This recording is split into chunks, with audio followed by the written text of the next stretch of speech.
संघर्ष योद्धा मनोज जरांगे पाटील हे 29 तारखेला मुंबई येथे आंदोलनाला बसणार आणि त्याच पार्श्वभूमीवर कोल्हापुरातील मराठी जे संघटना आहेत ती संघटना आता आक्रमक झालेली आहे। तसंच मनोज जरांगेंना पाठिंबा देण्यासाठी 29 तारखेला दसरा चौक, ऐतिहासिक दसरा चौक इथं निदर्शनं करण्यात येणार आहे। काय नेमकी भूमिका घेणार आहे तुम्ही ऐतिहासिक दसरा चौकामध्ये?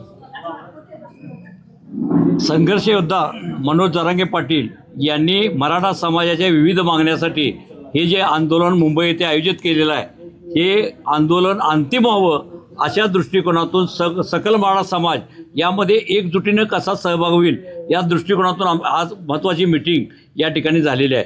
या मीटिंगमध्ये मनोज जरांगे पाटील यांच्या उपोषणाला पाठिंबा देण्यासाठी 29 ऑगस्टला चलो दसरा चौक असा नारा देत ऐतिहासिक अशा दसरा चौकामध्ये जोरकसपणे या आंदोलनामध्ये सहभागी होऊन या आंदोलनाला धरण्यात घेऊन धरणे आंदोलन धरून त्याचबरोबर निदर्शनं करून पाठिंबा दिला जाणार आहे।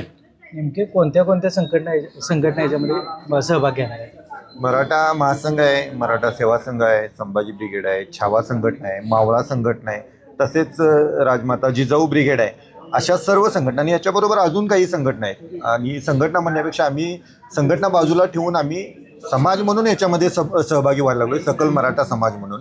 आणि यामध्ये खरं तर काय राजकीय जे चालू आहे त्यामध्ये जाणीवपूर्वक हे मराठा विरुद्ध इतर जातीच्या बरोबर जोडण्याचं काम चालू आहे, पण हे असं काही नाही। तुम्ही जर बघितलं आरक्षणाच्या यादीमध्ये 83 नंबरला कुणबीची जात नोंद आहे, ओबीसीमध्ये समावेश आहे। कुणबीच्या ज्या पोट जाती आहेत त्यासने अजूनपर्यंत बाजूला ठेवलेलं, किंवा ज्या 58 लाख नोंदी या आंदोलनानंतर समोर आल्या त्या आजपर्यंत वंचित राहिल्या, म्हणजे ओबीसी असून सुद्धा ते बाजूला राहिलेले होते। त्यामुळे कुठेतरी मराठ्यांच्या कुणबींच्या वाट्याचं आरक्षण आहे ते लपवलं गेलेलं होतं।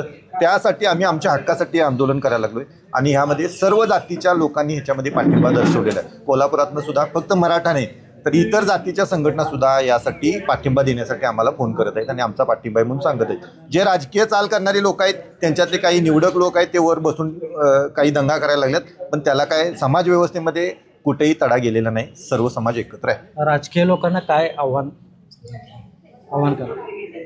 राजकीय लोकांनी मराठा समाजाचा रोष पत्करून घेण्यापेक्षा आज जे देशपातळीवर विद्यार्थ्यांचं जे आंदोलन झालं यात मराठा समाजाचे सुद्धा आहेत की एकीकडं शिक्षणावर एवढे मोठे घाला होत असताना मराठा समाज शिक्षणात जे आरक्षण मागतोय ते त्वरित सरकारनं मान्य करावं, त्या मागण्या मान्य करून समाजाला न्याय द्यावा अशी आमची सगळ्या प्रमुख संघटनांची मागणी आहे।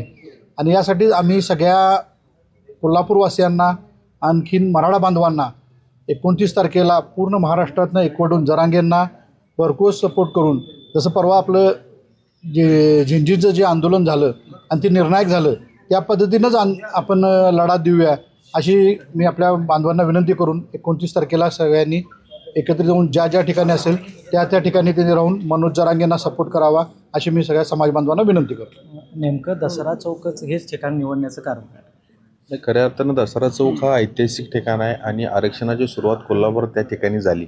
सकल मराठा समाजाच्या भावना त्या चौकात गुंतलेल्या आहेत। सगळ्या आंदोलनाची सुरुवात इथून होते आणि एक वेगळ्या पद्धतीचं वातावरण, एक क्रांतिकारी वातावरण दसरा चौकात नेहमी आम्हाला बघायला मिळतं।